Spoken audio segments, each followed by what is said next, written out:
मेरा ये सौभाग्य है कि आज मुझे सभी उड़ीसा के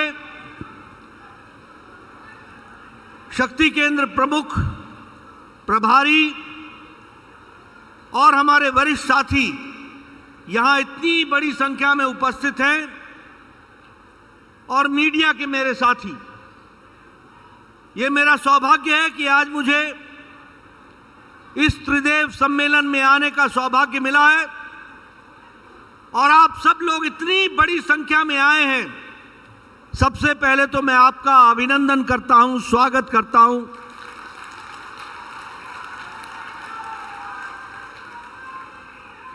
ये मेरा सौभाग्य है कि जगन्नाथ जी की नगरी में, जगन्नाथ जी के प्रदेश में मुझे आने का मौका मिला और भुवनेश्वर में जहां लिंगराज मंदिर में भी मैं नमन करता हूं, वहीं ब्रह्मेश्वर मंदिर को भी मैं नमन करता हूं और यहां के देवी देवताओं को मैं नमन करते हुए, इस पवित्र धरती को नमन करते हुए अपनी बात को शुरू करता हूं। मित्रों, जब मैं बात करता हूं तो आज के दिन मैं मधुसूदन दास जी को भूल नहीं सकता, जिन्होंने एक सामाजिक नेतृत्व देते हुए एकीकृत करने के लिए, लोगों को जोड़ने के लिए अपना पूरा योगदान किया। आज उत्कलमणि गोपबंधु दास जी को भी मैं भूल नहीं सकता, जिन्होंने सामाजिक नेतृत्व देते हुए देश को, प्रदेश को आगे बढ़ाने का काम किया।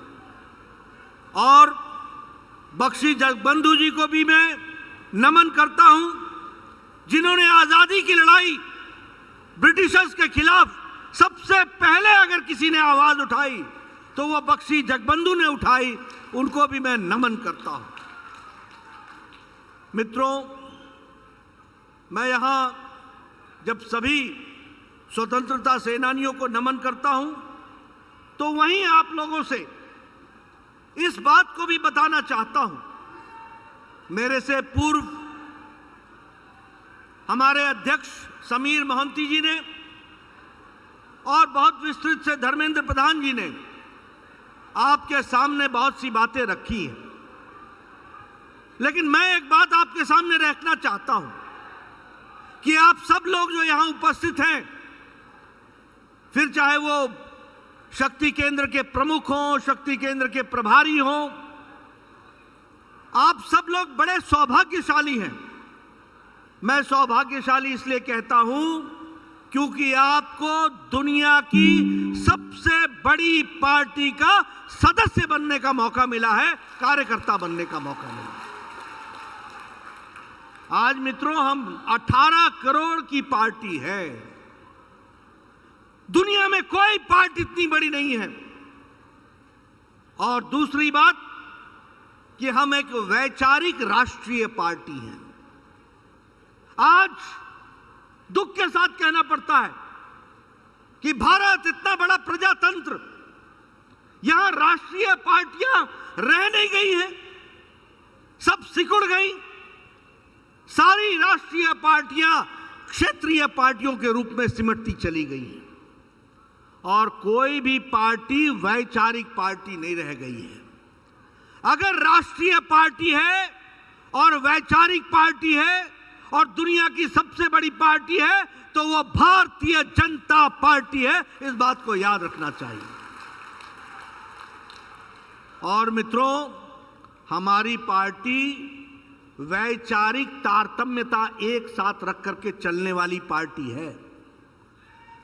अगर हमारे नेताओं ने 1951 में भारतीय जनसंघ के रूप में कुछ कहा तो 2021 में, 2022 में, 2020 में, 2019 में हम उसी बात को लेकर के चलते रहे और अपना जीवन लगा दिया। 4-4 पीढ़ियां खप गई, लेकिन विचार को नहीं छोड़ा, विचार के साथ चलते रहे। यह भारतीय जनता पार्टी है।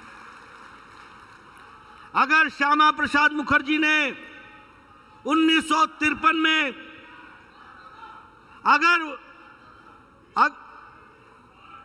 अगर 1953 में श्यामा प्रसाद मुखर्जी ने एक देश में 2 विधान, 2 संविधान, 2 प्रधान नहीं चलेंगे इसके लिए बलिदान दिया, तो 2019 में प्रधानमंत्री नरेंद्र मोदी जी ने अमित शाह जी की रणनीति के साथ धारा 370 को धाराशाही कर दिया और उस बलिदान को पूरा किया। मित्रों, अगर मैं बात करूं, अभी अभी हम लोगों ने दीनदयाल उपाध्याय जी की जयंती, जन्म जयंती मनाई है 25 तारीख को। अगर दीनदयाल उपाध्याय ने एकात्म मानववाद को आगे रखा तो हमारी सरकारों ने अंत्योदय के माध्यम से गरीब का भला करने का प्रयास किया और आज मोदी जी के नेतृत्व में उसी मंत्र को लेकर हम चले हैं, सबका साथ, सबका विकास, सबका विश्वास और सबका प्रयास। मित्रों, अगर हमने 1951 में कहा एकता में अनेकता, देश एक है, भाषाएं अलग अलग हैं, खान पान अलग अलग है, सबको एक सूत्र में पिरो करके चलेंगे, मजबूत देश बनाएंगे और क्षेत्र का भी पूरा ध्यान रखेंगे। नेशन फर्स्ट, लेकिन रीजनल एस्पिरेशंस को ध्यान में रखेंगे। इस मंत्र को भी लेकर के हम चलते रहे। आज मित्रों, हम कह सकते हैं कि हमारी काडर की पार्टी है। आज यहां जितने लोग बैठे हैं सभी काडर से आए हुए हैं। अगर मैं काडर कहता हूं तो यहां शक्ति केंद्र प्रमुख मौजूद है, यहां शक्ति केंद्र प्रभारी मौजूद है, यहां पर हमारे राष्ट्रीय पदाधिकारी मौजूद हैं, यहां हमारे प्रदेश के पदाधिकारी मौजूद हैं, यहां हमारे प्रदेश की कार्यकारिणी मौजूद है। यानी हमारी पार्टी काडर बेस्ड है, काडर बेस्ड। और काडर के साथ साथ इसका मास बेस है। देश की सबसे बड़ी पार्टी है, 302 हमारे एमपी हैं लोकसभा में, 92 हमारे राज्यसभा में सदस्य हैं, सबसे बड़ी पार्टी है। 1394 हमारे एमएलए हैं, लगभग 120 के आसपास हमारे मेयर हैं और हजारों की संख्या में हमारे प्रधान और जिला परिषद के सदस्य हैं। ये हमारी पार्टी की ताकत है। इसलिए मित्रों, हम काडर बेस भी हैं और हमारे साथ चलने वाले चुने हुए नुमाइंदे भी, यानी मास बेस पार्टी है और मास फॉलोइंग के साथ ये पार्टी है। अभी 2019 के बाद चुनाव हुए, हमने बिहार में परचम लहराया, हमने आसाम में दोबारा सरकार बना ली, हमने पुडुचेरी में पहली बार सरकार बनाई, हमने हरियाणा में दोबारा सरकार बना ली, हमने उत्तर प्रदेश में दोबारा हम जीत करके आए, उत्तराखंड में हम दोबारा जीत करके आए, गोवा में हम तीसरी बार जीत करके आए और मणिपुर में पहली बार विशुद्ध, दूसरी बार हमने नॉर्थ ईस्ट में अपनी सरकार बनाई, विशुद्ध हमारी सरकार बनी। इसलिए we are a national party with regional aspiration, we are a cadre based party with mass following and we have got governance in maximum states. यह भी हमको याद रखना चाहिए। लेकिन मित्रों, मेरे शक्ति केंद्र प्रमुख भाइयों, आप प्रजातंत्र की तस्वीर उतारो। आज हमारी स्थिति क्या है? हम किससे लड़ रहे हैं? Indian national Congress. ना तो ये नेशनल रह गई है, ये राष्ट्रीय नहीं रह गई, न ये इंडियन रह गई है, भारतीय भी नहीं रह गई है। ये पार्टी अब भाई बहन की पार्टी हो गई। बाकी सब ताली बजाते रहो, थाली बजाते रहो, बाकी सब कुछ सिकुड़ गई, कोई देखने को नहीं मिला। और हम लड़ किससे रहे? हम लड़ रहे हैं पारिवारिक पार्टियों के साथ, परिवार की पार्टियां। जम्मू कश्मीर में देखो, नजर दौड़ाओ तो वहां आप पाओगे फारूक अब्दुल्ला, शेख अब्दुल्ला, फारूक अब्दुल्ला, उमर अब्दुल्ला, बाप बेटे की पार्टी, महबूबा मुफ्ती की पार्टी, परिवार की पार्टी। अगर आप हरियाणा आओ तो आपको चौटाला की पार्टी दिखेगी, अगर आप पंजाब जाओ तो आपको बादल की पार्टी दिखेगी, शिरोमणि अकाली दल, प्रकाश सिंह बादल, सुखबीर सिंह बादल। उत्तर प्रदेश इतना बड़ा प्रदेश है, इंडियन नेशनल कांग्रेस 380 सीटों पर लड़ी और 380 में से 370 में उसकी जमानत जब्त हो गई। और हम किससे लड़ रहे हैं? परिवार की पार्टी, समाजवादी पार्टी, अखिलेश और मुलायम सिंह की पार्टी। बिहार आओ तो आरजेडी, परिवार की पार्टी, तेजस्वी की पार्टी, लालू की पार्टी। वेस्ट बंगाल जाओ तो किससे लड़ रहे हैं हम? वो भी एक परिवार की पार्टी है, पीसी भाइपो की, ममता की और अभिषेक की परिवार की पार्टी है।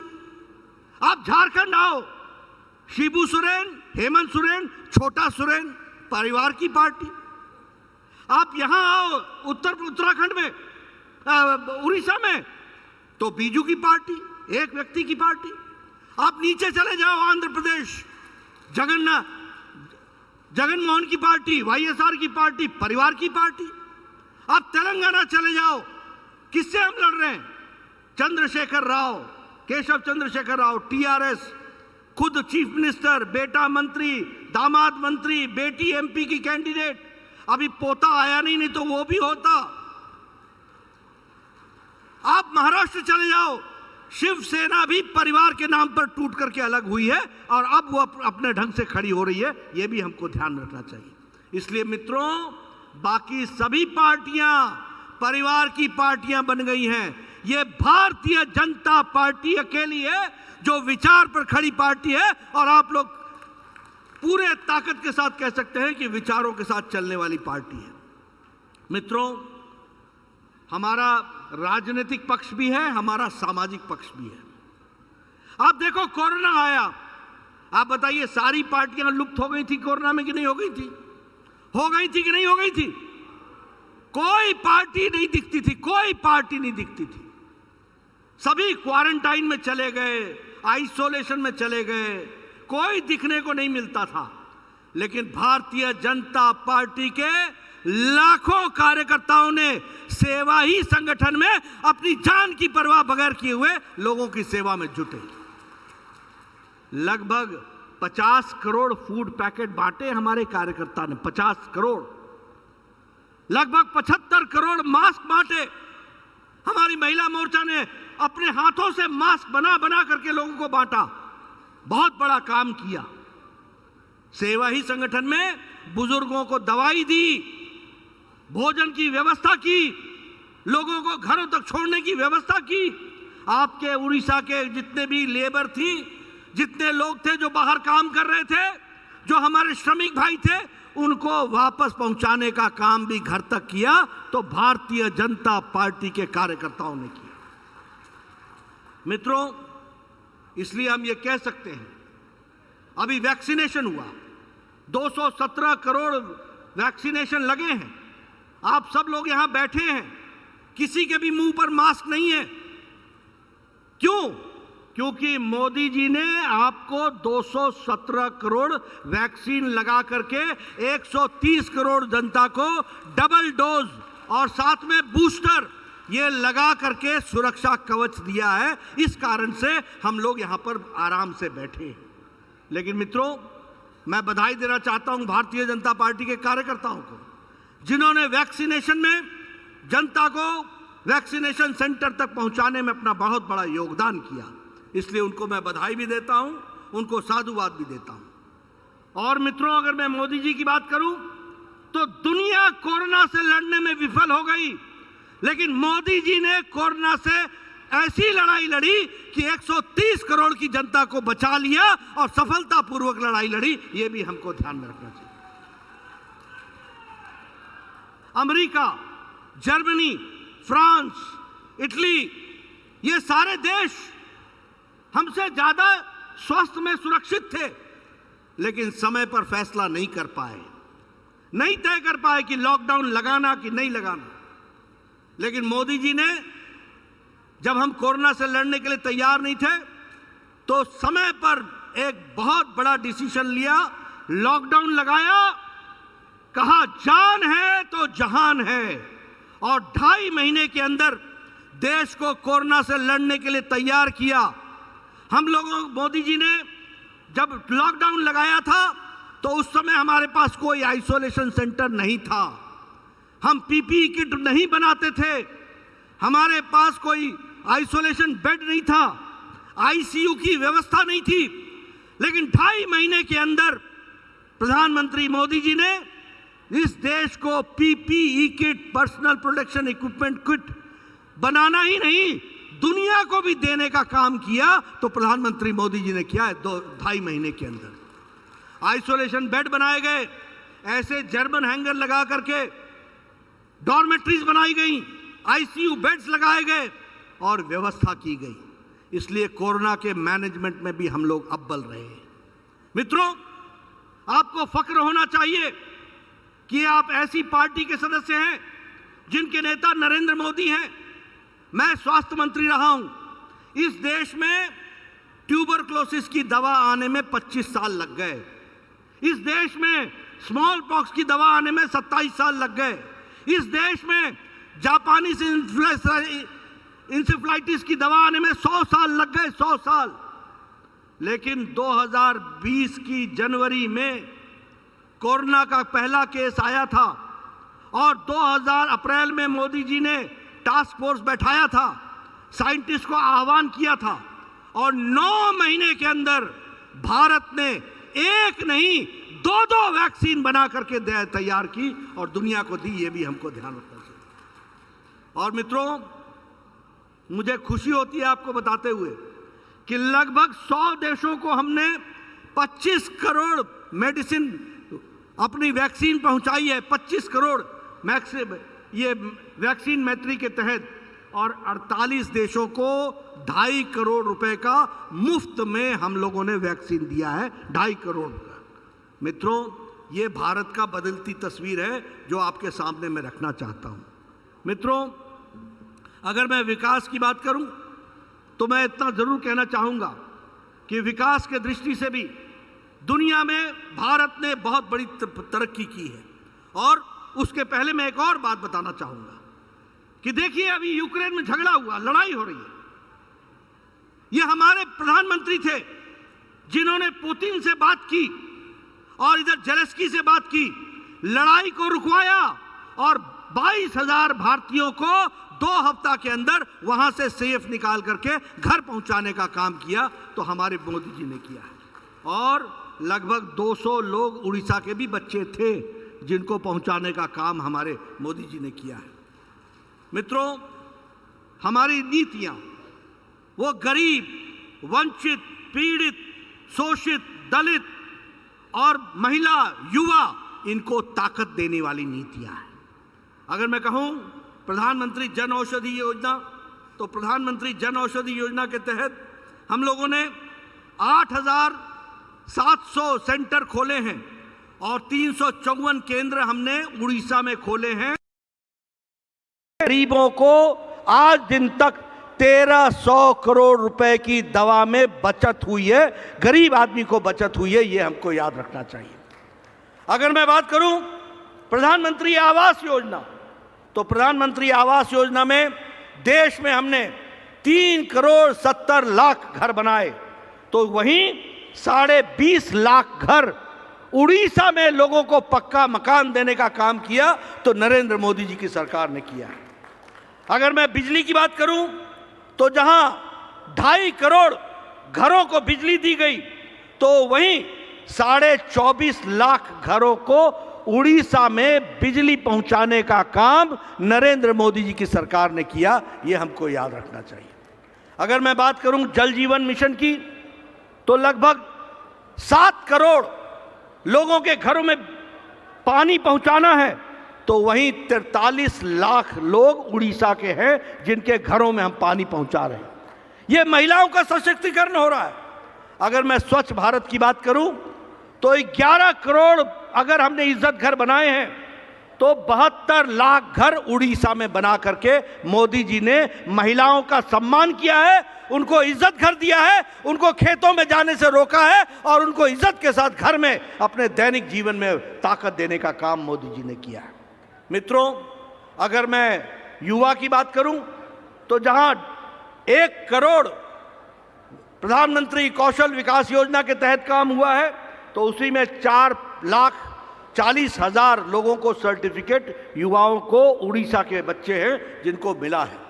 अगर मैं किसानों की बात करूं तो जहां 12 करोड़ किसानों को किसान सम्मान निधि मिली है, तो 40.5 लाख किसान उड़ीसा के हैं जिनको 6,000 करोड़ रुपए यहां पर आपके किसान भाइयों को बांटा गया है। इसलिए मित्रों, अगर मैं किसान मानधन योजना की बात करूं तो लगभग 1 लाख किसानों को इसका भी मानधन योजना का भी फायदा मिला है। इसलिए मित्रों, चाहे गांव हो, गरीब हो, वंचित हो, पीड़ित हो, शोषित हो, दलित हो, महिला हो, युवा हो, सबको शक्ति देने का काम, सशक्तिकरण करने का काम, ताकत देने का काम अगर किया है तो प्रधानमंत्री मोदी जी और उनकी नीतियों ने किया है, यह हमको याद रखना चाहिए। देश की बात करें तो नोट कीजिएगा कि हमारा जीडीपी 13% बढ़ा है और हम दुनिया में आज जिसको हम कहते हैं 5वें नंबर पर सोलर पावर एनर्जी के रूप में खड़े हैं। अगर हम फॉरेन डायरेक्ट इन्वेस्टमेंट की बात करें तो 6.6 लाख करोड़ भारत में इन्वेस्ट हो रहा है। आर्थिक दृष्टि से दुनिया मंदी में जा रही है, भारत तीव्र गति से आगे बढ़ रहा है, इस बात को भी हमको याद रखना है। इसलिए मित्रों, हर तरीके से नए रिकॉर्ड बनाए जा रहे हैं। और यदि मैं बात करूं तो हमारे डिफेंस एक्सपोर्ट वह भी हमारा 88% बढ़ गया है। एक समय में हम औजार और आर्म्स खरीदते थे, अब हम 88% बना रहे हैं और दुनिया के देशों को भी दे रहे हैं। यह ताकत भारत की आई है 8 साल के अंदर मोदी जी के नेतृत्व में। मित्रों, इसलिए हर दृष्टि से अब कल ही कैबिनेट में फैसला हुआ है, धर्मेंद्र जी कैबिनेट में थे, दिल्ली, अहमदाबाद, मुंबई 10,000 करोड़ रुपए स्टेशन को रीडेवलप करने के लिए लगेंगे और भुवनेश्वर का भी रेलवे स्टेशन का रीडेवलपमेंट हो रहा है, एक नई ताकत के साथ खड़ा किया जा रहा है। एक एयरपोर्ट जैसा एक अच्छा भव्य रेलवे स्टेशन बनेगा, ये काम चला है। हम लोग एक्ट ईस्ट की बात करते हैं, पूर्वोदय की बात करते हैं, पूर्व का उदय होने की बात करते हैं। इसके लिए अगर मैं कहूं तो अभी 220 करोड़ रुपए की सेस्मिक सर्वे कैंपेन महानदी बेसिन में उड़ीसा में, इसमें 220 करोड़ रुपए खर्च होकर के उसको इनॉग्रेट किया गया है।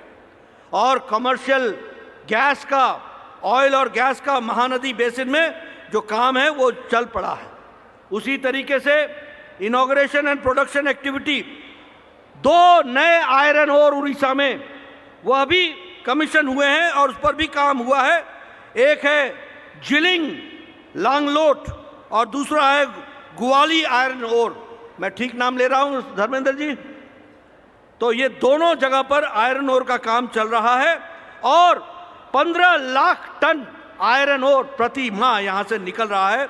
275 million tonne consolidated iron ore की रिसोर्सेज हैं, ये हमको समझने की जरूरत है। मित्रों, एकलव्य स्कूल में भी 87 स्कूल उड़ीसा में बन रहे हैं। देश में सबसे ज्यादा एकलव्य स्कूल बन रहे हैं तो उड़ीसा में बन रहे हैं, प्रधानमंत्री मोदी जी के आशीर्वाद से। उसी तरीके से जैसा मैंने बताया 300 करोड़ रुपए खर्च हो रहा है भुवनेश्वर रेलवे स्टेशन पर। उसी तरीके से 3,373 करोड़ का ग्रांट जल जीवन मिशन में भारत सरकार ने माताओं बहनों तक पानी पहुंचाने के लिए प्रधानमंत्री मोदी ने उड़ीसा को दिया है 3,323 करोड़ रुपए। वैसे ही मित्रों, संबलपुर में अगर हम बात करें तो आईआईएम का कैंपस बन रहा है 200 एकड़ की जमीन पर और इसका बजट 401 करोड़ रुपए का है। यानी संबलपुर में अब IIM, Indian Institute of Management का कैंपस तैयार हो रहा है। उसी तरीके से Indian Institute of Science Education and Research Berhampur में बन रहा है, उसका भी कंस्ट्रक्शन का काम सितंबर में शुरू हुआ है और उसकी लागत 1,582 करोड़ रुपए है। यह भी हमको ध्यान रखना चाहिए। अगर हम स्किल डेवलपमेंट की बात करें तो स्किल डेवलपमेंट इंस्टीट्यूट 222 अप्रैल में यह भी, इसको भी शुरू किया गया है और इसमें भी कार्य चल रहा है, इसको भी हमको ध्यान में रखना चाहिए। इसलिए मित्रों, हम कह सकते हैं, अभी मैं समीर जी से बात कर रहा था कि उड़ीसा की अस्मिता के बारे में, उड़ीसा के बारे में किसने चिंता की? आप बताइए, भुवनेश्वर में all India institute of medical sciences किसकी सरकार लेके आई थी? अटल जी की सरकार लेकर के आई थी। आप बताइए, IIM मोदी जी ने आपको दिया। आप बताइए, साइंस का क्या इंस्टीट्यूट मोदी जी ने दिया है। मेडिकल कॉलेजेस की झड़ी लगा दी है। और उसी तरीके से 1300 किलोमीटर नेशनल हाईवे की सड़क को अपग्रेड किया जा रहा है। उसी तरीके से 9000 करोड़ रुपए खर्च करके 1214 किलोमीटर की नई नेशनल हाईवे बन रही है। सॉफ्टवेयर टेक्नोलॉजी पार्क, इसके तहत भी काम चल रहा है। इसलिए मित्रों, एक नए विकास की कहानी आज उड़ीसा लिख रहा है। मैं उड़ीसा की अस्मिता की बात कर रहा था। आप लोगों को कितना सौभाग्य की बात है कि प्रथम आदिवासी महिला राष्ट्रपति भी अब उड़ीसा की धरती से बन करके आई। ये मोदी जी का उड़ीसा के प्रति प्रेम है। 15 से ज्यादा पद्मा अवार्ड, कभी सोचा नहीं था। कांग्रेस के जमाने में चुने हुए अपने लोगों को रेवड़ी बांटी जाती थी, लेकिन प्रधानमंत्री मोदी जी ने गांव गरीब, जिसने देश की सेवा की है, जिसने समाज की सेवा की है, जिसने भाषा की सेवा की है, जिसने कला की सेवा की है, जिसने लोक नृत्य की सेवा की है, ऐसे लोगों को पद्मा अवार्ड देने का काम किया। और उड़ीसा से भी 15 से ज्यादा पद्मा अवार्ड आपको मिले हैं। इसके लिए भी मैं आपको बधाई देना चाहता हूं। मित्रों, अगर मैं इस तरीके की बात आपको बताता चला जाऊं तो आपके ध्यान में आएगा कि उड़ीसा की कितनी चिंता की गई है। लेकिन मित्रों, मेरा एक कष्ट है, मेरा एक दुख है, मैं आपसे चर्चा करना चाहता हूं। अगर वैचारिक पार्टी, दुनिया की सबसे बड़ी पार्टी भारतीय जनता पार्टी है, तो अब उड़ीसा में भी आने वाले समय में डबल इंजन की सरकार होनी चाहिए, नीचे भी कमल खिलना चाहिए और भारतीय जनता पार्टी की सरकार बननी चाहिए। मित्रों, आप बताओ, आज भ्रष्टाचार है कि नहीं है उड़ीसा में? भ्रष्टाचार है कि नहीं है? ये भ्रष्टाचार बिना नेताओं के सांठगांठ के होता है क्या? बिना सांठगांठ के होता है क्या? ये आकंठ भ्रष्टाचार में डूबी हुई सरकार है। ऊपर से नीचे तक भ्रष्टाचार व्याप्त है। इसको उखाड़ फेंकना है। भारतीय जनता पार्टी की सरकार बनानी है, डबल इंजन की सरकार बनानी है। कुशासन की बात करें, मैं स्वास्थ्य मंत्री था। बताइए, जुएल ओरांव जी, धर्मेंद्र जी, बैजन जी, आप बताइए, जब जब आपने जो मांगा हमने दिया कि नहीं दिया? एम्बुलेंस दी कि नहीं दी? फिर आए दिन मेरे को कहानी सुनने को मिलती है, मरीज को साइकिल पर ले जा रहे थे, एम्बुलेंस नहीं है। आए दिन खबर सुनने को मिलती है, रोज सुनने को मिलती है कि महिलाओं ने बच्चे को सड़क पर जन्म दे दिया। ये कैसी सरकार है? कैसा कुशासन है?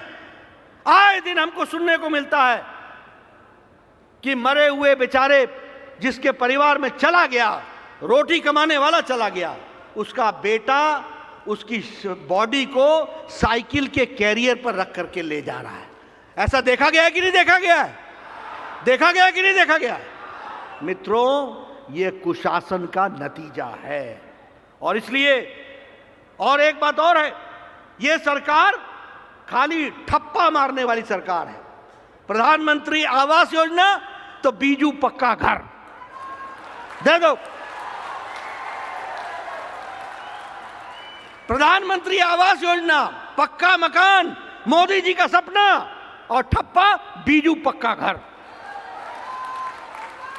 आप समझो, आप जानो कि किस तरीके के कार्य हो रहे हैं यहां पर। अगर मैं बात करूं आयुष्मान भारत, तो हम 11 करोड़ परिवार को मोदी जी 11 करोड़ 50 करोड़ की जनता, यानी 50 करोड़ की जनता का मतलब हुआ सारा अमेरिका, सारा यूरोप, सारा कनाडा, सब मिला ले तो हमारा आयुष्मान भारत बनता है 5 लाख रुपए का सालाना कवरेज। लेकिन दुख के साथ मुझे कहना पड़ता है कि 60 लाख उड़िया परिवार इससे वंचित हैं। आप बताइए, ये उड़ीसा की जनता के साथ अन्याय है कि नहीं है? अन्याय है कि नहीं है? यह सरकार जो आयुष्मान भारत मोदी जी का लागू नहीं कर रही है, इसको चुनाव में आपने कमल का ठप्पा लगाना है कि नहीं लगाना है? तो उसकी तैयारी करो, इनको विदा करो और आयुष्मान भारत का स्वागत करो। इसकी तैयारी हमको करनी है। मित्रों, मनरेगा में हम लोगों ने यहां पर 15,490 करोड़ रुपए दिए और यहां फर्जी बिल बन रहे हैं। फर्जी बिल बन रहे हैं कि नहीं बन रहे? फर्जी बिल बन रहे हैं कि नहीं बन रहे? ये इस तरीके से भ्रष्टाचार हो रहा है। जल जीवन मिशन में 4,966 करोड़ रुपए आवंटित अभी किए गए और इसमें भी अभी भी ट्राइबल इलाके, आदिवासी इलाके के लोगों को पानी के लिए पोखर में जाना पड़ता है, कुएं पर जाना पड़ता है। आप बताइए, ऐसी सरकार को रहने देना है क्या? रहने देना है क्या? इनको विदा करना है कि नहीं करना है? तो विदा करना है तो जो हमारे शक्ति केंद्र प्रमुख हैं उनका काम है कि बूथ पर जाकर लोगों को ये सारी कहानी बताइए, उनको समझाइए, उनको बताइए कि किस तरीके से कुशासन चल रहा है। और मित्रों, मुझे बहुत दुख के साथ कहना पड़ता है, यहां रक्षक ही भक्षक बन गया है। 3 मंत्री रहे, लोगों के बारे में चर्चा होती है कि ये इनकी मर्डर के आरोप में सेक इन तक पहुंची है, मर्डर के आरोप में आरोपित हो रहे हैं, चर्चाएं चल रही हैं। जब सरकार में बैठे हुए व्यक्ति अगर मर्डर के चार्ज में आ जाएं तो आप समझ सकते हैं कि प्रशासन कितना कुशासित है, कितना कुशासन चल रहा है। मैं ठीक बोल रहा हूं कि नहीं बोल रहा हूं? 3 मंत्री रहे, लोगों का नाम मर्डर में आया कि नहीं आया है? आया है कि नहीं आया है? ऐसी सरकार रक्षक बन जाए भक्षक, ऐसे लोग, इसके बारे में हमको सोचने की जरूरत है। उसी तरीके से रत्ना भंडार, उसके बारे में भी आज जगन्नाथ जी की तिजोरी और भंडार वह भी सुरक्षित नहीं है। कोई बोलता है चाबी खो गई, कोई बोलता है डुप्लीकेट है। अरे सरकारी डुप्लीकेट है तो चाबी तो डुप्लीकेट होगी। कोई चीज सुरक्षित नहीं है। ऐसी सरकार को जाने का रास्ता दिखाना है और उनको भेजना है। डबल इंजन की सरकार बनानी है, ऊपर भी कमल, नीचे भी कमल, विकास ही विकास होगा। इस बात को ध्यान में रखिए। इसलिए मित्रों, आपसे मैं ये निवेदन करने आया हूं, आप जाइए अपने शक्ति केंद्र पर, अपने बूथ पर, लोगों को सारी कहानी बताइए किस तरीके से मोदी जी उड़ीसा का भला करने के लिए दिन रात लगे हुए हैं। आखिर देखिए, 8 साल में वो देश की तस्वीर बदल देते हैं। 8 साल के अंदर देश की छवि दुनिया में बदल जाती है। और यहां 20-20, 22 साल से आप बैठे और आज भी एम्बुलेंस महिला को मिलता नहीं है, सड़क पर उसको डिलीवरी देनी पड़ती है और कोई डेड बॉडी को घर ले जाने की व्यवस्था नहीं है। मानवता के नाम पर कलंकित हो रहे हैं हम लोग। ऐसी सरकार को घर भेजना जरूरी है और भारतीय जनता पार्टी की डबल इंजन की सरकार लाना जरूरी है। इसके लिए आप काम करें, ये आपसे मैं निवेदन करने आया। मित्रों, आपका ज़्यादा समय न लेता हुआ, आज देखिए हमारा कार्यक्रम हुआ तो जगन्नाथ जी का तो आशीर्वाद मिला ही मिला, इंद्र देवता भी आज पूरे बरस करके हमारे को आशीर्वाद उन्होंने दिया। हमारे यहाँ कहा जाता है कि जब बारिश हो तो समझो कि शुभ कार्य को आशीर्वाद मिल गया है। इसलिए ये बारिश इंद्र भगवान का प्रसाद है। आप समझो, उन्होंने आशीर्वाद दिया है कि आप शुभ मुहूर्त पर निकले हो, नवरात्रों में चले हो, अच्छे समय से चले हो, अच्छे काम के लिए चले हो, उड़ीसा के भला के लिए चले हो, देश के भला के लिए चले हो, आपको सफलता मिलेगी। आगे बढ़ो और आगे बढ़ते हुए यशस्वी हो, यही मैं कहने आया हूं। बहुत बहुत धन्यवाद। जय भारत, जय उड़िया, जय जगन्नाथ।